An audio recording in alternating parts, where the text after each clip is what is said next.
السلام علیکم۔ کراچی میں ہواؤں کی رفتار مزید تیز ہو گئی۔ تیز ہواؤں کے جھکڑ چلنے لگے۔ بلوچستان اور سندھ میں مغربی ہواؤں کا راج۔ کراچی والے بارشوں کے لیے تیار رہیں۔ کیا آپ حالات حاضرہ سے آگاہی حاصل کرنا چاہتے ہیں؟ خبر کے پیچھے چھپے اصل حقائق جاننا چاہتے ہیں تو ابھی سبسکرائب کیجئے زلمل پاکستان کو اور ساتھ ہی گھنٹی کے نشان پر کلک کر دیں۔ آپ کو بتاتے چلیں کہ سسٹم کے زیر اثر کراچی میں کل شام سے تیز ہواؤں کا سلسلہ جاری ہے۔ محکمہ موسمیات کے مطابق شہر میں علی صبح کے اوقات میں درجہ حرارت 17 ڈگری سینٹی گریڈ ریکارڈ کیا گیا۔ محکمہ موسمیات کا بتانا ہے کہ شہر میں شمال مشرق سے 34 سے 36 کلومیٹر فی گھنٹہ کی رفتار سے ہوائیں چل رہی ہیں۔ ہواؤں کی رفتار میں مزید اضافے کا امکان ہے اور آج شام تک تیز ہواؤں کی رفتار 45 کلومیٹر فی گھنٹے تک پہنچ سکتی ہے۔ دوسری جانب کوئٹہ اور گرد و نواح میں بارش سے مزید سردی بڑھ گئی۔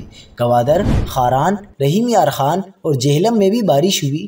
خزر کے پہاڑی علاقوں میں برف باری کا سلسلہ جاری ہے۔